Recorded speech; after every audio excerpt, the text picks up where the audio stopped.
Hello children, how are you? Children, today we are going to have a new topic, modal verbs. So modal verbs, children don't be confused. Modal verbs एक तरीके का auxiliary verbs होते हैं, right? यानी helping verb की ही तरीके से इनको इस्तेमाल किया जाता है. Now will understand it through the definition. So what is the definition? Modal verb is an auxiliary verb that expresses ability, possibility and necessity. So जो modal verbs होते हैं एक तरीके के auxiliary यानी helping verb होते हैं जो कि बात करते हैं possibility यानी संभावना की बात करते हैं, किसी की योग्यता यानी ability की बात कर सकते हैं या फिर किसी चीज़ की ज़रूरत के बारे में बात कर सकते हैं. Now what all modal verbs are we are going to talk about? So today we'll talk about can and could modal verbs. So can and could modal verbs हैं.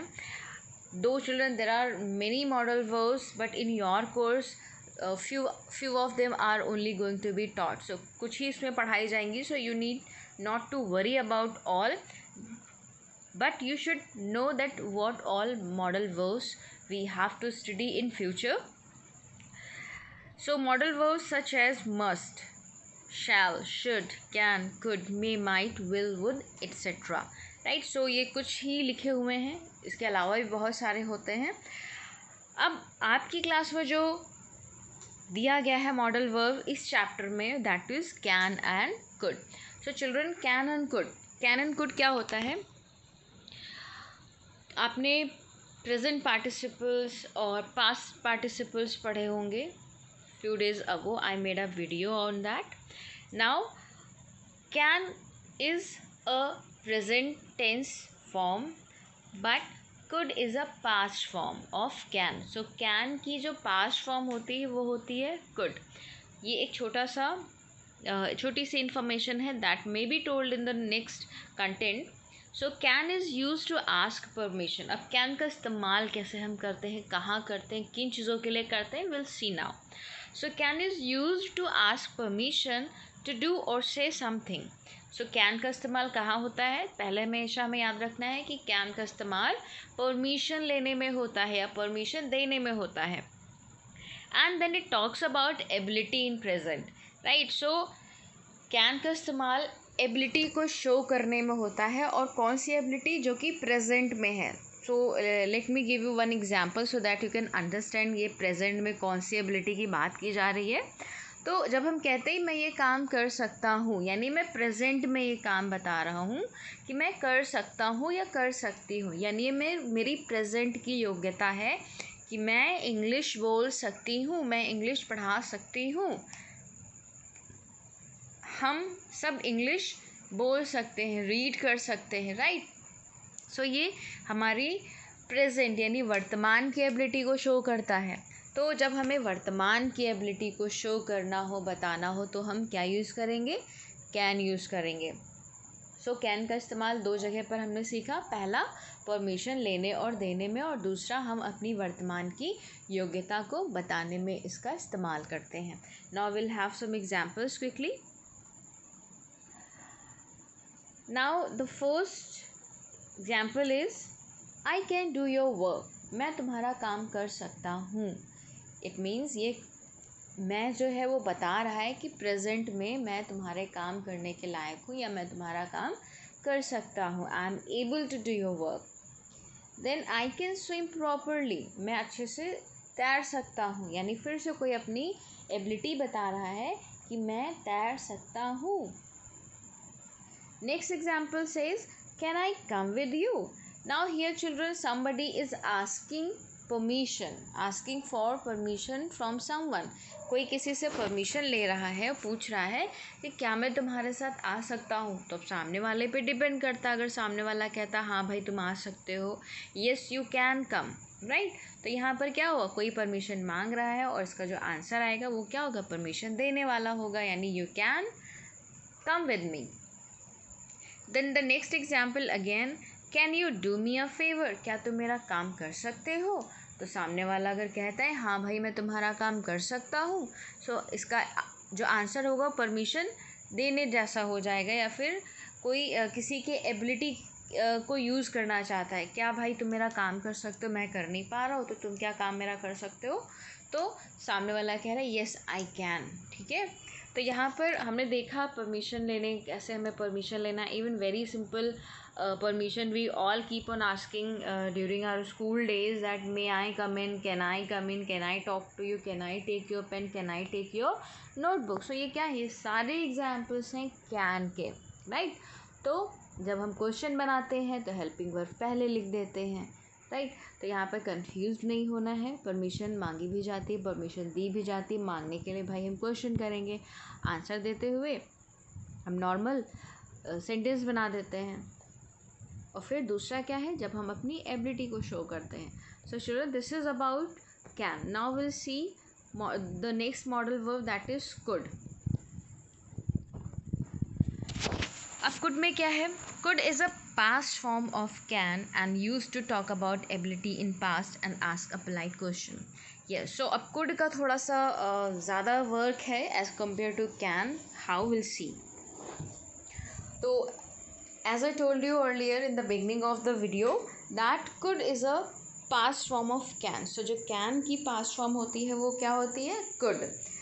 अब इसके अलावा इसका क्या यूज़ होता है could का, could talks about the ability in past, यानी अभी हमने कैन के बारे में देखा कि कैन प्रेजेंट की एबिलिटी को दर्शाता है, बट कुड क्या करेगा, हमारी पास्ट की एबिलिटी को दर्शाएगा। यस मैं ये काम कर सका, मैं ये काम कर सकता था, मैं ये काम कर पाया, यानी पास्ट में कोई काम जिसमें जो हम करने के एबल थे, हम करने में सक्षम थे और हम कैसे भी वो काम कर सके, राइट। तो पास्ट में एबिलिटी को शो करता है कुड, और कैन क्या करता है, प्रेजेंट की योग्यता या एबिलिटी को शो करता है। फिर क्या है,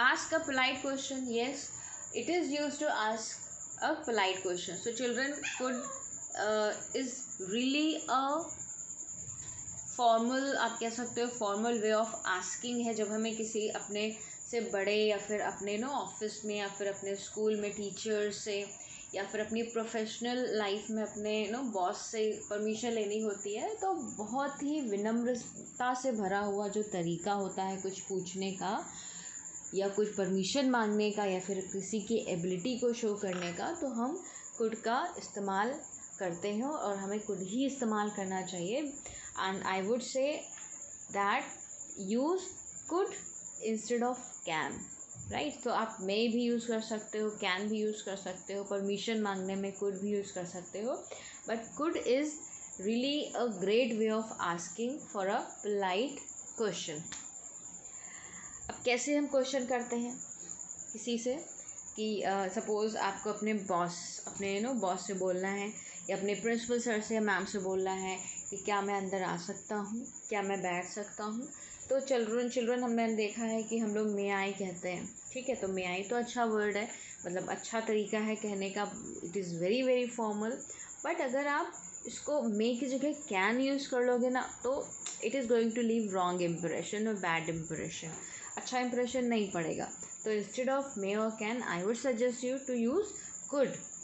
तो आपको कहना हो कि क्या मैं सर क्या मैं बैठ सकता हूँ, तो आप कह सकते हो sir can I sit down, sir sorry I am so sorry sir could I sit down, sir could I leave the class, या फिर sir could I come in, right. तो इस तरीके से हम किसी से परमिशन मांग सकते हैं और एबिलिटी वाला जो फैक्टर है वो भी हम इसको इस्तेमाल करने में यूज़ कर सकते हैं। फिर अब एग्जाम्पल एक दिए हुए हैं, I could make that possible, यानी मैं वो काम कर पाया, मैं वो काम कर सका, मैंने उस चीज़ को संभव कर दिया। I could take this exam, मैं ये एग्ज़ाम दे पाया, ठीक है। सपोज़ मान लीजिए फॉर एग्ज़ाम्पल एक बच्चा जिसका नाम है XYZ, वो अपने एग्ज़ाम के लिए जा रहा था, उसका एक्सीडेंट हो गया, छोटा सा एक्सीडेंट हुआ, उसको स्क्रैचेस या ब्रूज वगैरह आ गए उसके हाथ में, लेकिन फिर भी उसने कोशिश करी और उसका एग्ज़ाम हो गया। सो चिल्ड्रन अब वो जब एग्ज़ाम देगा तो कहेगा ना कि किसी तरीके से मैंने एग्ज़ाम दे सका, कैसे भी मैंने एग्ज़ाम दिया या कैसे भी मैं एग्ज़ाम दे पाया। फाइनली मैं एग्ज़ाम दे सका, ठीक है। तो ऐसी जगह पर जहाँ पर हम किसी काम को करने में सक्षम थे और हम उस चीज़ को सक्षम नहीं थे, फिर भी हमने उस चीज़ को कर दिखाया या कर सके, तो वहाँ पर कुड का इस्तेमाल करते हैं। फिर है I could not see pillar and I bumped into that. तो मैं उस खंबे को नहीं देख पाया, उस पिलर को नहीं देख पाया और मैं उसमें आके लड़ गया, ठीक है। So could not see again, जैसे हम शुड को हमने पढ़ा, शुड नॉट हो गया, विल को विल नॉट कर दिया, इज़ को इज़ नॉट कर दिया, तो वैसे ही कुड के साथ हमने नॉट लगाना है, कैन के साथ हमने नॉट लगाना है, तो कैन नॉट हो जाएगा एंड कुड नॉट हो जाएगा और वर्ब की फर्स्ट फॉर्म ही लगेगी यहाँ पर, ठीक है। So I could not see pillar and I bumped into that. फिर है last sentence, could you give your precious time. अब हमें किसी से पूछना है क्या आप अपना कीमती समय दे सकते हैं। अब हम किसी छोटे से तो पूछेंगे नहीं, हाँ हो सकता है भाई छोटा इतना इम्पोर्टेंट हो कि हम उससे ऐसे कहना पड़े, बट येस आप छोटे और बड़े सबसे पूछ सकते हैं, बिकॉज कुड एक ही बहुत अच्छा तरीका है पूछने का क्वेश्चन। तो आपने किसी से कहा कि could you please devote your precious time to me, right. So these are the examples of can and could children. I hope that you have understood. Again अगर कोई डाउट रह जाता है related to can and could, you should ask me so that I may come up with new ways of teaching the same topic, right children? So saying this, I would say thank you and bye bye.